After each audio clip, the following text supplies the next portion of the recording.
Coucou les amis, j'espère que vous allez bien, ici ça va, chaudement, il fait super chaud dehors, donc là je cuisine, enfin quasiment tous les volets sont fermés sauf celui de la cuisine, il y a le ventilateur plafonnier qui est en route dans la cuisine, dans le salon et dans le bureau de mon mari. Je suis en compagnie de Nathan, alors lui il est carrément en body, sans manches, voilà. Je vous retrouve en cuisine. Après avoir fait les soldes, je suis super contente. De bon matin, je me suis mis sur Kiabi, parce que vous savez que je commande les habits, les vêtements des enfants sur Kiabi. Bon bah Clément et Nathan, je recycle, donc ils ont rarement besoin de quelque chose, même si j'ai acheté il n'y a pas longtemps un gilet à Clément, enfin j'achète de temps en temps, mais beaucoup moins que pour Tristan, qui lui est l'aîné et qui grandit, donc là il met du 9-10 ans. Hein. Donc j'ai fait les soldes principalement pour Tristan. J'ai acheté un pantalon quand même pour Clément. Et puis Tristan, lui, il a plein de pantalons d'avance. J'en achète au fur et à mesure. Et lui, je lui ai pris des pulls parce que ces pulls, il va aux fraises. Hein, donc, faut lui acheter des pulls. Et je lui ai pris 2 suites à capuche, un sweat zippé. Il me semble que j'en avais pour hors solde 75 € et j'ai payé 31,15 €. Je suis ravie. Il a ses fringues pour l'hiver. Donc, c'est vraiment génial. J'y suis allée tôt, il faisait carrément un décompte, moins 22 minutes avant les soldes, donc bon bah voilà. Et là je vous retrouve en cuisine parce qu'il est 8h58 et que moi je cuisine toujours le matin, mais alors particulièrement quand il fait chaud. En fait je voulais juste partager avec vous ma façon d'utiliser les anti-gaspi.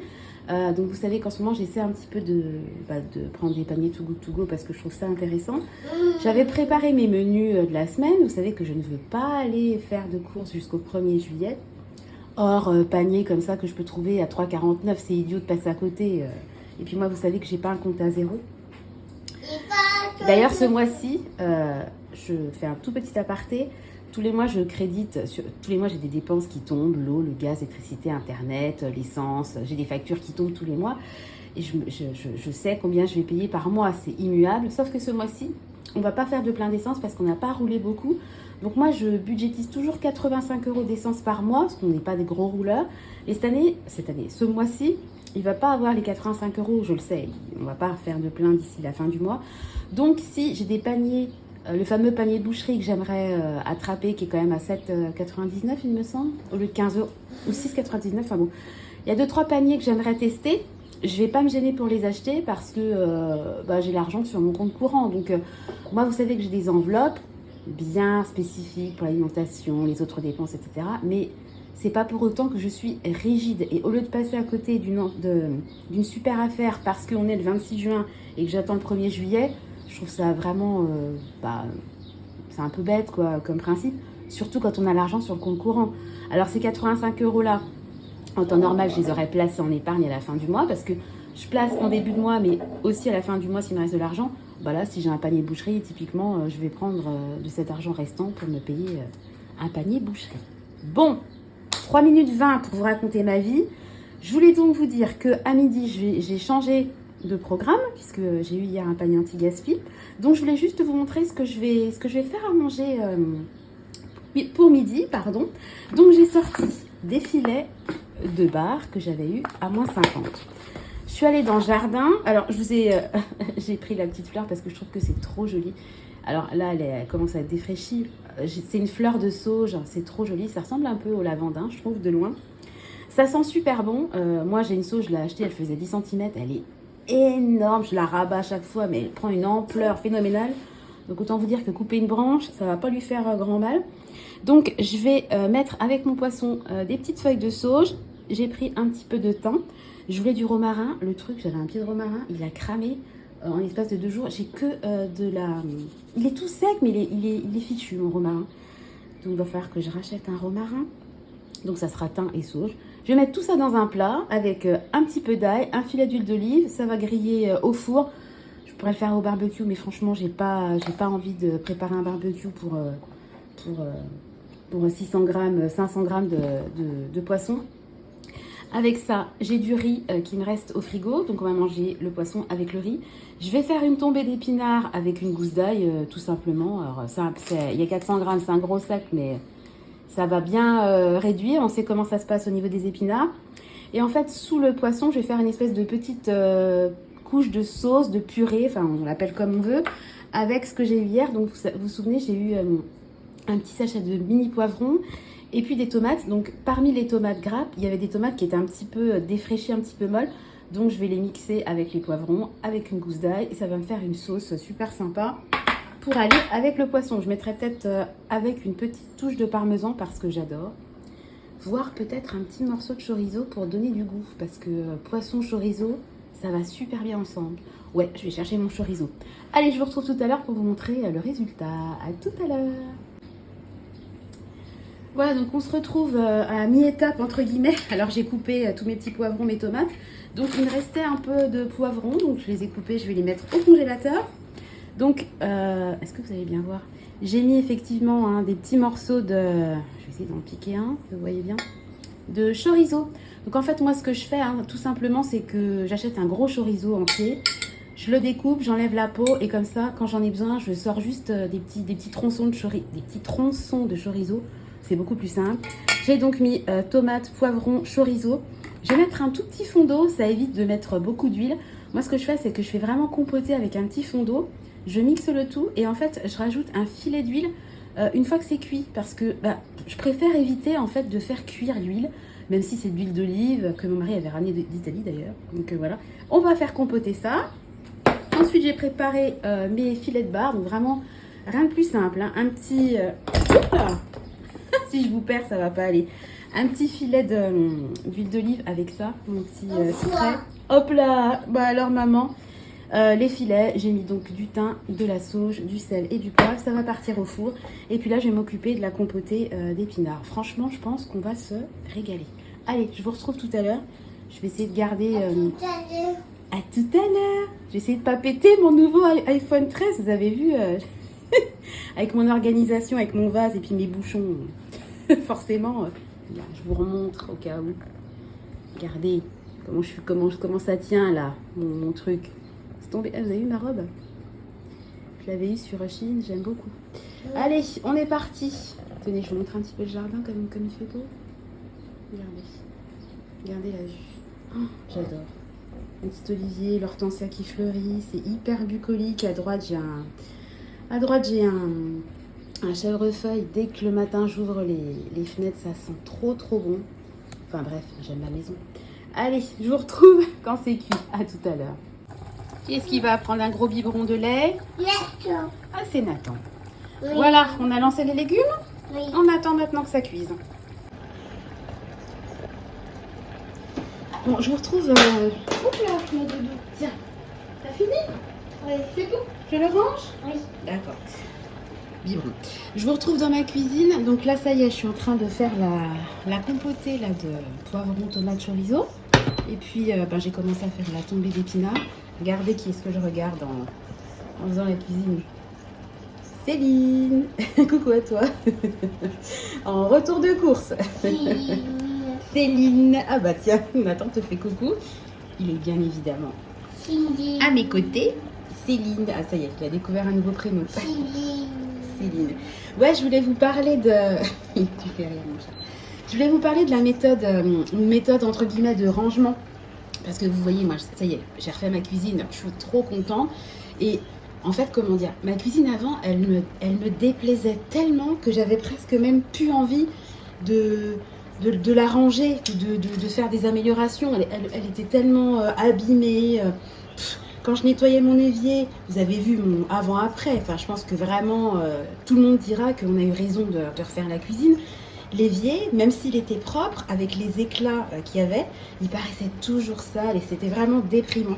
Et en fait, moi, à un moment donné, je voulais un peu m'organiser au niveau du ménage. J'avais regardé beaucoup de vidéos, dont la fameuse méthode Fly Lady. Je ne sais pas si vous avez entendu parler de cette méthode. C'est une méthode en fait où vous faites il y a un gros investissement au début pendant une période de 30 jours, il me semble. Et puis après, c'est de l'entretien. Donc vous passez beaucoup moins de temps en fait au quotidien à faire du ménage. Au lieu de faire passer tout le week-end à faire vos fenêtres, nettoyer votre hôte, vos machins. En fait, il y a des points chauds qu'ils appellent aussi. Enfin, bon, c'est très intéressant.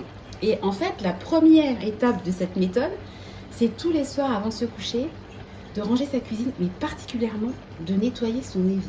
Vous vous doutez bien qu'avec l'évier que j'avais, j'avais beau essayer de faire abstraction du visuel et de me dire ton évier, Sandra, est propre, la pollution visuelle agissait tellement sur mon moral qu'en fait les bras m'en tombaient et j'ai jamais commencé la méthode parce que je me disais, même la première étape, ben, visuellement ça me pollue tellement que j'arrive pas à m'y mettre.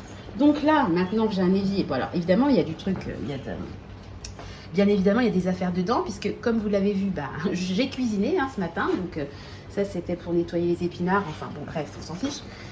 Et en fait, ce que je fais, c'est qu'effectivement, le soir, je lance mon lave-vaisselle et j'essaie de faire en sorte qu'il n'y ait plus rien dans mon évier. Et c'est vrai que quand vous vous réveillez...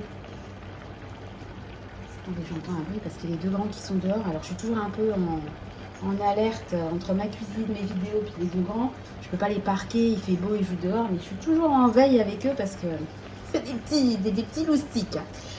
Et le matin, quand vous arrivez dans votre cuisine, déjà que visuellement, elle vous plaît, parce que moi, je suis trop contente de ma cuisine. Mais qu'en plus, vous avez une cuisine qui est aérée, propre, un évier rutilant, entre guillemets, et ben c'est vrai que ça incite vraiment à maintenir l'ordre, la propreté. Donc à chaque fois que j'ai cuisiné, je mets un petit coup de spray et puis je nettoie un petit peu mon plan de travail. Alors je rappelle que c'est du lino qui est censé être posé par terre. Ça se passe très bien, il n'y a pas de souci, c'est pas gondolé, tout va bien. Là au fond c'est un seau à compost et j'ai mis par-dessus, bon c'est pas joli, mais j'ai mis par-dessus une petite serviette parce que il n'est pas hermétique. En fait c'est l'aglo qui nous l'a donné et il n'est pas hermétique à 100%. J'ai remarqué l'autre coup qu'il y avait un petit moucheron qui voltigeait et j'ai pas envie d'avoir des moucherons ni des vers dans ma cuisine. Donc je fais hyper gaffe, je le vide très régulièrement et surtout je le lave, je le désinfecte régulièrement parce que sinon les seaux à compost ça peut quand même... C'est très bien de composter. Nous, ça fait des années et des années qu'on fait ça. Par contre, il faut quand même faire gaffe à son compost et le nettoyer. C'est comme ses poubelles. C'est comme tout. Faut entretenir, quoi. Voilà, donc je voulais vous dire que j'ai une motivation en ce moment à me lancer un peu dans du nettoyage et puis faire du vide. Surtout, j'aimerais désencombrer. C'est le mot à la mode qu'on entend depuis des années. C'est vrai que j'aimerais. Donc, je vous parlais de mes achats que je voulais... me libérer de mes tupperwares en plastique. C'est vrai que là, vous voyez pas, mais dans ce placard-là, celui-là, vous voyez mes pieds, et il y a plein de tupperwares en plastique, il est rempli. Et en fait, j'aimerais qu'il y ait, je sais pas moi, une dizaine de tupperwares en verre de toute taille. Et puis voilà, je me libère entre guillemets de ces contenants. Et je suis sûre que sur tous les tupperwares que j'ai, je dois en utiliser à peine 20%. Voilà. Pas là-bas dans la cabane, ils sont en train de fermer. Je les entends, les petits. Bon allez, je vais voir les loustiques. Je vous retrouve une fois que ça sera cuit. Je vous fais des gros bisous. Je suis partie sur une recette de cuisine, puis je dévie comme d'habitude sur autre chose, le ménage. Mais ça faisait longtemps que je voulais vous en parler, et comme là j'avais 5 minutes, je me suis dit, tiens, je vais papoter avec vous en attendant que ça cuise. Vous avez vu, ça commence à... C'est dingue, les épinards comme ça fond. Puis là, c'est rien, et puis dans 20 minutes, on aura un tout petit fond d'épinards. Mais bon, c'est comme ça, c'est le jeu. Allez, à tout à l'heure. Bisous. Alors ça y est, la compotée est cuite. Donc je vais la mixer. J'ai sorti mon ami, le mixeur plongeant. Vous savez que j'ai pas de robot. J'ai pas de thermomix, j'ai rien du tout. J'ai pas de monsieur cuisine, j'ai rien. J'ai un mixeur plongeant. Je voulais juste... Alors ça y est, les épinards sont cuits. Donc j'ai laissé les gousses d'ail. Et je voulais vous dire... Attends, le robot, non, on n'a pas de robot, on n'a qu'un mixeur plongeant. Je voulais juste vous dire par rapport au tupperware là, dont je vous parlais il y a 2 minutes, il y a 10 secondes pour vous. Ce que je fais, c'est que quand j'ai pas de contenant en verre, parce que bon, c'est vrai que j'ai de plus en plus de mal avec les contenants en plastique, en fait, je mets tout simplement dans une assiette creuse et après, je recouvre d'une assiette. Parce que c'est vrai qu'on a tous tendance à mettre dans des contenants en se disant, je conserve et tout, mais en réalité... Si ma compotée là elle est froide, je peux très bien mettre une assiette par-dessus et puis mettre ma casserole au frigo. Ça changera rien plutôt que de ressalir un... Oui, même si c'était un contenant en verre d'ailleurs. Vous salissez 2 fois Vous salissez 2 contenants différents. Et je fonctionne de plus en plus comme ça. Depuis que je veux plus de plastique, en fait, j'essaie de trouver des solutions. Et en fait, maintenant, souvent je laisse dans le contenant et je mets une assiette par-dessus. Allez, c'est parti, je vais mixer. À tout à l'heure.